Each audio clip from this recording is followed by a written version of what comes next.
నమస్తే, నేను మీ హరిత. జీవితంలో సక్సెస్ సాధించాలంటే ఇది ఖచ్చితంగా మీ దగ్గర ఉండాలి అంటున్నారు result oriented law of attraction coach విశ్వం విజయ్. అదేంటో తెలుసుకుందాం. నమస్తే విజయ్ గారు. నమస్కారం అండి హరిత గారు. సక్సెస్ సాధించాలి అని అందరికీ ఉంటుంది. కాకపోతే కొందరు సక్సెస్ సాధిస్తారు, కొందరు ఫెయిల్యూర్ అవుతారు. మీరు ఏదో చెప్తున్నారు అంటే ఇదొకటి ఉంచుకోండి, మీ దగ్గర సక్సెస్ అవుతారు అంటున్నారు. ఏంటది? విశ్వం విజయ్ గారిచే నిర్వహించబడే advance law of attraction class attend అవ్వాలి అనుకుంటే కామెంట్ సెక్షన్ లో ఉన్న గూగుల్ ఫామ్ ని ఫిల్ చేయండి, లేదా డిస్ప్లే అవుతున్న నెంబర్ కి కాల్ చేయండి. ముఖ్యంగా ఏంటంటే సంకల్ప బలం అండి. ఓకే, ధర్మో రక్షిత రక్షిత యద్భావం తద్భవతి. సంకల్ప బలం బలంగా ఉన్న వ్యక్తి అండి ఏదైనా సాధిస్తాడండి. వస్తుందండి అంటే ఆ సంకల్పం బలంగా ఉండాలి అంటే ముందు ఆశావాద దృక్పథం అనేది ఉండాలి. అంటే ఆప్టిమిస్టిక్ నేచర్. అంటే ఏదైతే తను కావాలని కోరుకుంటాడో తను సాధిస్తాననే నమ్మకం, ఆశ అనేది ఫస్ట్ ఉండాలి మేడం. ఆశ లేదనుకోండి అసలు ఏ ప్రయత్నం కూడా చేయరండి. ఫస్ట్ ఉండాల్సిందల్లా ప్రయత్నం. ఫస్ట్ ప్రయత్నం చేస్తే విన్ అవుతాం. అంటే విమర్శిస్తారండి. మీరు చూడండి ఇక్కడ మీ లోపల బలమైన సంకల్పం ఉంటే ఏ విమర్శ ఏమీ చేయలేదు. Nothing can dim the light that shines from within. నీ లోపల ఉన్న వితిన్ షైన్ ఉంటుందే అది నేను ఏమి చేయదు. ఇక్కడ చూస్తే అక్కడ లోపల ఏముంది మేడం? లైట్ ఉంది అతనికి. ఆ లైట్ ఏంటో తెలుసా? ప్యాషన్. సో ఎవరికైతే ప్యాషన్గా ఉంటాడో లైఫ్ సక్సెస్ అవుతారండి. అంటే చూడండి, అందరూ కూడా 9 to 5 జాబ్కి ఎక్కువ ఇష్టపడతారు మేడం. బట్ కొంతమంది మాత్రం ప్యాషన్ ఇష్టపడతారు మేడం.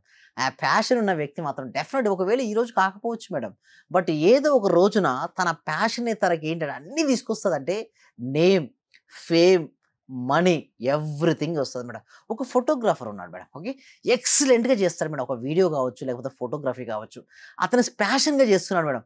అతను సక్సెస్ అవుతాడో లేదా? ఏమంటారు మేడం? సక్సెస్ అవుతాడు. కానీ సొసైటీ విమర్శిస్తుంది. చదువుకోవచ్చు కదా, జాబ్ చేయొచ్చు కదా. చేయొచ్చు. ఏమంటారంటే జాబ్ చేయండి పర్వాలేదు, బట్ జాబ్తోనే ఆగిపోకండి. ఎందుకంటే జీవితంలో ఎన్నో సాధించాలి మేడం.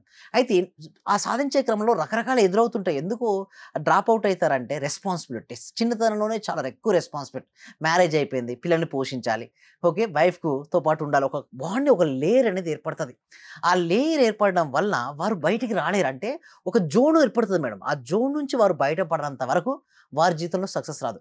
ఎప్పుడైతే నువ్వు ఆ జోన్ నుంచి బయటకు వచ్చి నువ్వు ప్యాషన్ పట్టుకొని నీకు చూస్తే నీకు కలలో కూడా అదే రావాలి జ్ఞాపకాలు. ఆ రోజు వచ్చిన వాడడం వెంటనే నీ సక్సెస్ని ఆపడం ఎవరి తరం కాదండి. కంపల్సరీ మీరు సక్సెస్ అవుతారు. ఇక్కడ మీరు చూడండి, అతను డిఫరెంట్ డిస్టర్బ్ చేసే వాళ్ళు ఎంతో మంది ఉన్నారు. బట్ తన లోపల ఏముంది చెప్పనా? ప్యాషన్ అనేది బలంగా ఉంది. మీ లోపల బలమైన సంకల్పం ఉంటే ఎవరు ఎన్ని విమర్శించినా మనం పట్టుకోమండి.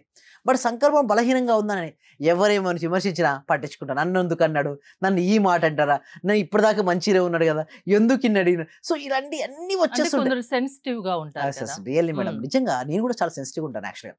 బట్ ఒకటి మనకు ఎప్పుడైతే ఆ సెన్సిటివ్నెస్ పోతుంది అనుకోండి, ఇప్పుడు అది మళ్ళీ వస్తుంది. ఎట్లా అంటే మనం అక్కడే ఉండి దాని గురించి ఆలోచిస్తేనే సెన్సిటివ్. దాని ప్లేస్లో మన గోల్, మన లక్ష్యం, లేకపోతే నేను ఇంకా ఎక్కడికి వెళ్ళాలి, సో అలాంటి ఆలోచన వచ్చాయి అనుకోండి ఇవి ఉండవు.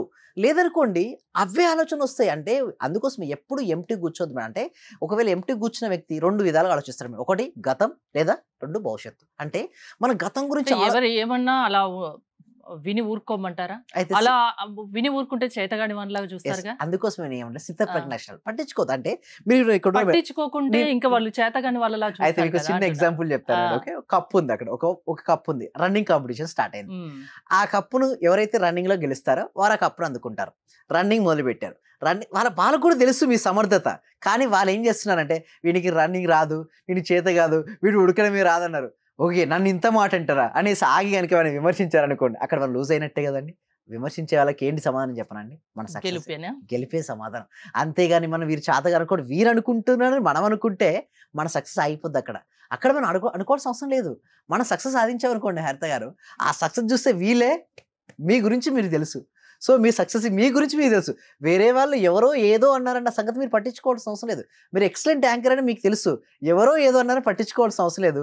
నాకు తెలుసు నేను ఎక్సలెంట్ కోచ్. అంటే ఎవరికి వారికి వాళ్ళ లోపల ఉన్న టాలెంట్ ఏంటో అందరికీ తెలుసండి. ఎవరో విమర్శించారని చెప్పేసి మనం అక్కడ అయిపోయారు అనుకోండి, మనం ముందుకు వెళ్ళలేం. ఇక్కడ చూడండి, ఇది కూడా జరుగుతుంది. రియాక్ట్ అవ్వద్దంటారా? దీనికి రియాక్ట్ అవ్వాల్సిన అవసరం లేదు, రెస్పాన్స్ అవ్వండి. మీరు అనొచ్చు ఏంటి రియాక్ట్ అండి, రెస్పాన్స్ ఇవ్వండి అంటే, రియాక్ట్ అనేది ఏంటంటే ఇమ్మీడియట్గా అయిపోతారు కదా, అది రియాక్ట్. రెస్పాన్స్ అంటే అక్కడ ఆ సిచ్యువేషన్ జరిగి ఉంటే దానికి ఎలా ఉండొచ్చు, బహుశా అక్కడ అలా మాట్లాడి ఉంటే అక్కడ సరౌండింగ్ని అర్థం చేసుకోగలుగుతారు. అక్కడ సరౌండింగ్ ఏం జరిగింది, అక్కడ కారణం ఏంటి, అక్కడ పలికిన పాటలకు ఒక అర్థం ఉందా, అసలు ఏదై ఉంటుంది అని ఒక్క క్షణం అక్కడ రెస్పాన్స్ అయి ఉంటే అక్కడ అక్కడ అంటే మోస్ట్ ఆఫ్ ద బాండింగ్స్ అన్ని అక్కడ రెస్పాన్స్ అయితే ఉంటాయండి. వెంటనే అది ఎందుకు జరిగింది అక్కడ అది కాదు ముఖ్యం. అక్కడ ఎలాంటి ఎన్విరాన్మెంట్ ఏర్పడింది, అసలు ఎందుకు ఆ వ్యక్తి ఆ మాట అప్పుడు అన్నారు. సో ఇవన్నీ తెలుసుకున్నారు అనుకోండి, అక్కడ మీరు అన్నట్టుగా రియాక్ట్ కాకుండా రెస్పాన్స్ అయితే అక్కడే సొల్యూషన్ వస్తుంది. ఇక్కడ మీరు చూడండి, ఇక్కడ మన క్లాస్లకు అటెండ్ అయినప్పుడు నేను చెప్పేది కూడా అదే అండి. సో మీరు ఎవరు ఏ విమర్శించినా పట్టించుకోకుండా నిరంతరం ముందుకెళ్తే మీకు వచ్చే రిజల్ట్స్ ఏంటంటే, హాయ్ సార్ అన్ఎక్స్పెక్టెడ్గా బ్యాంక్ నుండి గ్రామ్ విడిపించుకున్నాను. 8 గ్రాముల ఎస్ బంగారం ఏది విడిపించారు. నేనేమంటానంటే, చిన్న 1 గ్రాము విడిపించుకున్నప్పుడు చాలా హ్యాపీ ఫీల్ అవ్వండి. చాలా అవును. మంది ఏంటంటే పెద్ద పెద్ద అనుకుంటారు, కానీ చిన్న మ్మ్. చిన్న వాటికే సంతోషంగా ఉండమని క్లాస్లో చెప్తాను మేడం. ఓకే. అయితే బంగారం విడిపించాను, thank you universe, thank you so much, love you. మ్మ్. ఆయన యూజ్ చేసిన టెక్నిక్ ఏంటంటే మనం లాస్ట్ ఎపిసోడ్లో డిస్కస్ చేసిన 5 into 50 గుర్తుందా మేడం? అవును. మనం యూజ్ చేసిన technique. So 5 into 50 yellow paper పైన రెడ్ పెన్తో మార్నింగ్ రాశాను. ఓకే, ఆయనకు రావాల్సిన లోన్ అమౌంట్ వచ్చింది. Okay, and thank you so much. Only 5 daysలో జరిగింది మేడం. నేను చెప్పినటువంటి 5 రోజుల్లోనే ఎంత పెద్ద మిరాకిల్ చూడండి. సో నేను ఏం అంత చెప్పానంటే, పవర్ ఉందా దానికి? అంతే ఉంటుంది మేడం. మన యొక్క మైండ్కి ఏంటంటే అన్లిమిటెడ్ పవర్ మేడం. ఇందాక మనం చూసినటువంటి ఓకే వైభవ్ సూర్యవంశీ కావచ్చు, గొప్ప గొప్ప లెజెండరీ పీపుల్స్ కావచ్చు, ఏ పర్సన్ అయినా సరే వాళ్ళ లోపల అనంతమైన శక్తి ఉంటుంది మేడం. బట్ ఏంటంటే వాళ్ళు తక్కువ చేసి చూసుకుంటారు. అంటే నేను ఇంతే, నా జీవితం ఇంతే, నా లైఫ్లో నేను గ్రోత్ అవ్వలేను, నాకు అవకాశాలు లేవు, అలాగ చూసుకుంటూ ఉంటారు. నేను మంచి నక్షత్రంలో పుట్టలేదు, ఓకే మంచి డేట్ ఆఫ్ బర్త్ నాకు లేదు, నేను ఇంతే దురదృష్టవంతుని, మా పేరెంట్స్ పేదవారుగా ఉన్నారు. సో ఇలాంటివన్నీ ఏంటంటే మేడం వాళ్ళ గ్రోత్ని ఆపేస్తాయి. ఇప్పుడు చూస్తే వైభవ్ సూర్యవంశీ ఏమన్నా రిచ్ పీపుల్లో పెట్టాడు, రిచ్ కిడ్ అయితే కాదు కదా. సో గొప్ప గొప్ప వాళ్ళందరూ కూడా, బట్ ఇతనికి ఎలా వచ్చేయమని అంటే తన టాలెంట్. ప్రతి మనిషిలో అటండి హరిత గారు 64 కళలో ఏదో ఒక కళ ఉంటుంది అటండి. బట్ ఆ కళ ఏంటో తను తెలుసుకొని తను ఎగ్జాక్ట్గా తనపై వర్కౌట్ చేస్తే మాత్రం తన విజయాన్ని ఆపడం ఎవరి తరం కాదు. ప్రతి రంగంలో రాణిస్తాడు. బట్ దురదృష్టం ఏంటి తెలుసా, తను చనిపోయే వరకు కూడా చాలా మంది తెలియదట లోపల ఉన్న కళ, అలాగే వెళ్ళిపోతారట. బట్ నేను ఒకటి చెప్తాను, నా క్లాస్లోకి వస్తే అలా ఉండదండి. మీ లోపల ఉన్న టాలెంట్ ఏంటో మీకు తెలుస్తుంది. మీ టాలెంట్ కనుక మీరు సరిగ్గా ఉపయోగించుకోవాలి, అద్భుతాలు సృష్టిస్తారు. ఇలా అద్భుతాలు సృష్టించడం వల్ల జీవితాలు మారుతాయండి. ఇక్కడ మీరు చూసినట్టయితే ఫస్ట్ చూడండి మేడం, ఎవరికైనా సరే ఏ ఫీల్డ్ ఎంచుకున్నా సరే ఫస్ట్ థింగ్ ఏంటి తెలుసా మేడం, భయం వస్తుంది. మొదటిసారి భయం, రెండోసారి జాగ్రత్తలు తీసుకుని ప్రయత్నం చేయడం, మూడోసారి విజయం. అంతే. ఇక్కడ చూడండి అలా వస్తుంది మేడం. ఫస్ట్ వేవ్కి ఆ వ్యక్తి ఏం చేస్తున్నాడు చూడండి, ఉరుకుతున్నాడు. ఎందుకు మేడం, అలలు రాగానే తనకు భయం, అల ఎక్కడొచ్చి తనను మింగుతుందో అనే ఒక భయంతో పరుగులు తీరుస్తున్నాడు. ఇక్కడ కూడా జీవితంలో అంతే మేడం. ఒక బిజినెస్ స్టార్ట్ చేసినా, ఒక ఇంటర్వ్యూలో అడుగు పెట్టినా తనకు డిఫరెంట్ క్వశ్చన్ అడుగుతాడేమో, ఎగ్జామ్లో క్వశ్చన్ పేపర్ టఫ్ ఇస్తాడేమో, తన ఫస్ట్ భయపడితే అక్కడే ఆగిపోతారు. ఫస్ట్ పేపర్ చేస్తాడు, ఇక్కడే చాలా మంది వదిలిపేస్తారు మేడం. సెకండ్ కేటగిరీ ఎలా ఉంటారు, సెకండ్ వేవ్ లో ఏంటండి ప్రయత్నం చేస్తున్నాడు. ఏంటి ఎలా ప్రయత్నం చేస్తాడు చూడండి, ఒక బెలూన్ కట్టుకున్నాడు, ఒక ట్యూబ్ కట్టుకున్నాడు. ఓకే నీళ్ళు రావచ్చు కాక, బట్ నీళ్ళలో నేను తేరుతాను కదా అనే ఒక నమ్మకం. కానీ నేనేం చేస్తా, థర్డ్ వేవ్ లోకి వెళ్ళిపోతాను. అంటే చూడండి ఆడుకుంటున్నాడు, ఎంజాయ్ చేస్తున్నాడు గేమ్. కానీ అదే వేవ్ కు ఫస్ట్ పర్సన్ ఏంటి, ఫస్ట్ ఏం చేశాడు, భయం వచ్చింది. సెకండ్ టైం ఏంటి, దేరుగా తన ఓకే ట్యూబ్ కట్టుకున్నాడు. థర్డ్ ఏం చేశాడు, కింద ఒకటి పెట్టేసుకుని ఆడుకుంటున్నాడు, ప్లేయింగ్. ఏ విషయంలో భయపడుతూ అక్కడే ఆగిపోకూడదు, Yes. సెకండ్ స్టెప్ ఆలోచించాలి. థర్డ్ విజయం ఖచ్చితంగా దక్కుతుంది. డెఫినెట్ అండి హరిత గారు. ఇక్కడ చూసినట్టయితే ఎంతో మంది లైఫ్ ని చూస్తున్నాను మేడం. ఆల్మోస్ట్ ఒక 2 years నుంచి మీకు తెలుసు తెలుగు స్టేట్స్ లో హైయెస్ట్ బ్యాచెస్ కనెక్ట్ చేసినాం. సో నాకు అనుభవంతో ఎంతో మందిని ట్రీట్ చేశాను మేడం. వాళ్ళు చూసినట్టయితే 3 categories. ఫస్ట్ నా క్లాస్లో కూడా చాలా భయపడుతూ వస్తారు, నా జీవితం ఏమవుతుందేమో, నెక్స్ట్ ఇయర్ నాకు ఎలా గడుస్తుందేమో, ఆర్థిక సంక్షోభం, డబ్బులు వస్తాయో రాదో తెలియదు, జీవితం అనేది ఎలా ఉంటుందంటారు. నేను ఒకటి చెప్తాను, ఫస్ట్ మీరు భయపడుతున్నారా వదిలేయండి ఆ స్టేజ్. సెకండ్ స్టేజ్ ఎదురు నిలబడండి, సెకండ్ స్టేజ్ ఎదురు నిలబడండి, ధైర్యం ఉండండి, ప్రయత్నం చేయండి.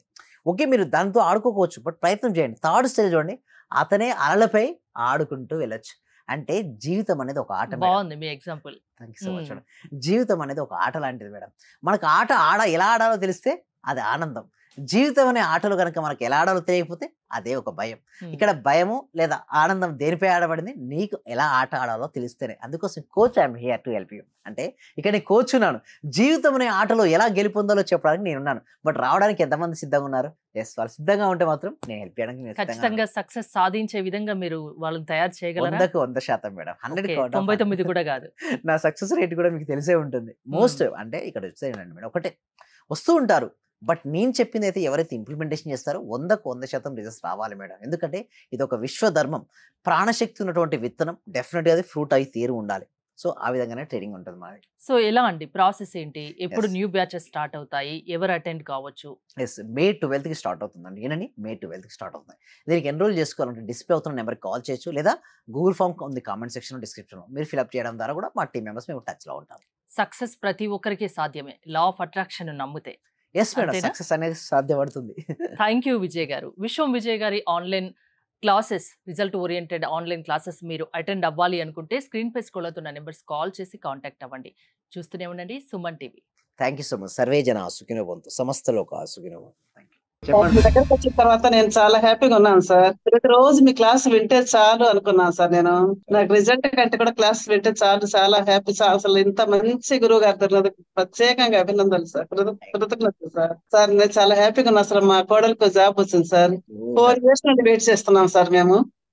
మెడికల్ ఆఫీసర్ గా డైరెక్ట్ గా గెస్టెడ్ పోస్ట్ సార్. అది చాలా హ్యాపీ సార్.